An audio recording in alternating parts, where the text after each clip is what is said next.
I'm Frank Vaughn. It's September 19th, 2024, and in this video I want to talk about an epiphany that I had recently when I was reviewing footage of the opening ceremony of the Olympics, where a display of sacrilege was put on for the entire world under the thinly veiled disguise of being a mockery of the Feast of Dionysus, when we all know that what they were mocking was the Last Supper. But before I get into that epiphany, I want to say that this video is addressed to people who have questions around faith or have no faith at all. I am of the latter category. I have questions surrounding my faith. When I go to bed, I usually don't discuss this. I'm going to discuss it once and then I'm going to leave it alone. Maybe. Who knows? Life is long. When I go to bed at night, I recite the Lord's Prayer in my head. Every night. I haven't missed for more years than I can count. When I think of actions that I'm taking, I frame those actions in a moral code that I have derived largely from bits of things that I've taken out of the New Testament. When I encounter Christians, full-bodied Christians or anybody of faith, the last thing I want to do is take that away from them, because I can't arrive at the certainty that they have about specific details. I have seen in my life sufficient that there is something working beyond me that I can't explain. I don't even know if I need to explain it. It's a private relationship. In Matthew 6:5, and this is the only Bible verse I'm going to read for those of you who are already wanting to tune out, "And when you pray, do not be like the hypocrites, for they love to pray standing in the synagogues and on the street corners to be seen by others.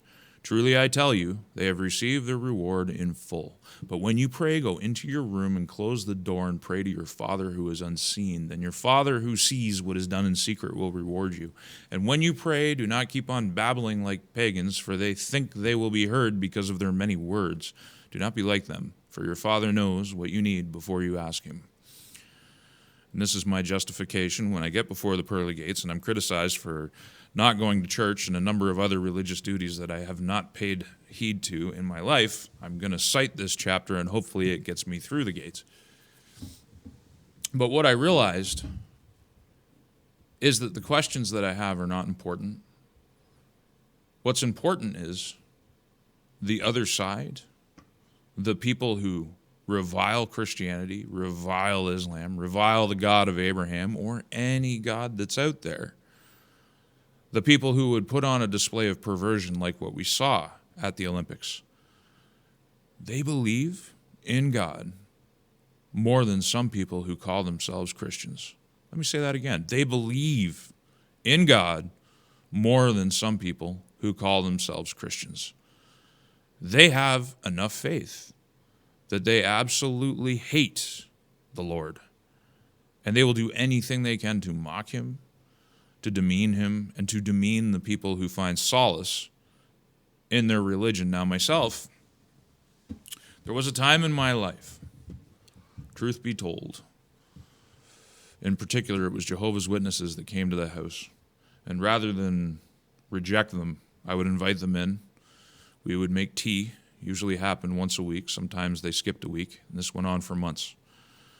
And at first it was one, then it was two, and then I had a whole carload that would come, and I'd make them all tea, and I would sit down using their version of the Bible and using their pamphlets, and I would debate them.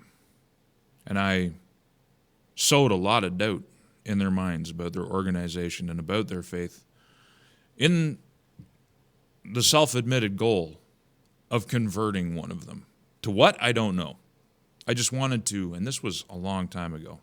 It was just after my father died and during the lead up to his death. I wanted to expose their faith to the light of day and challenge it. And I did, and I was effective. I almost broke one man. I recall him at the table muttering prayer, bowing his head, and he couldn't even look at me, and I was literally knelt on the floor, holding his hand, saying, "Mate, can you not see that your organization is just a product of the earth?" And I'm ashamed of that to this day. One of the reasons I don't go to church and I'm very quiet when people are talking about their faith, is I do not want to undermine their certainty.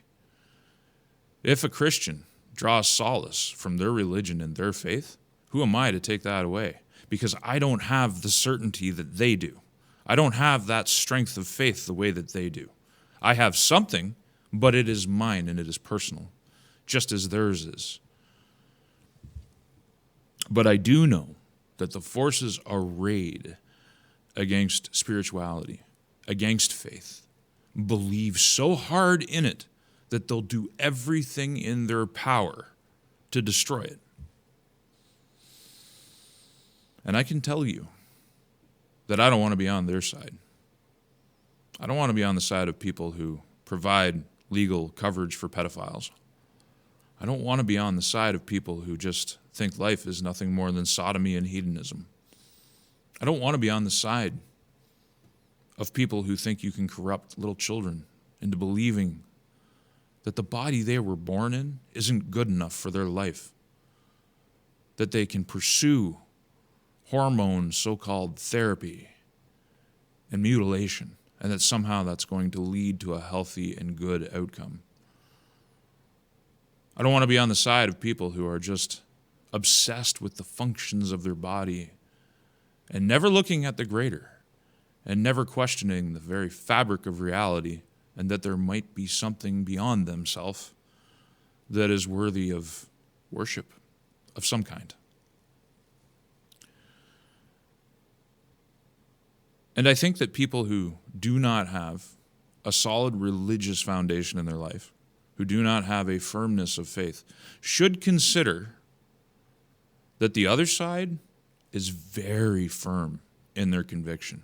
They believe, and they believe with all of their being, so much so that they hate so strongly that they would spend their earthly days in pursuit of a vain goal of destroying all that is holy. And that should be enough for anybody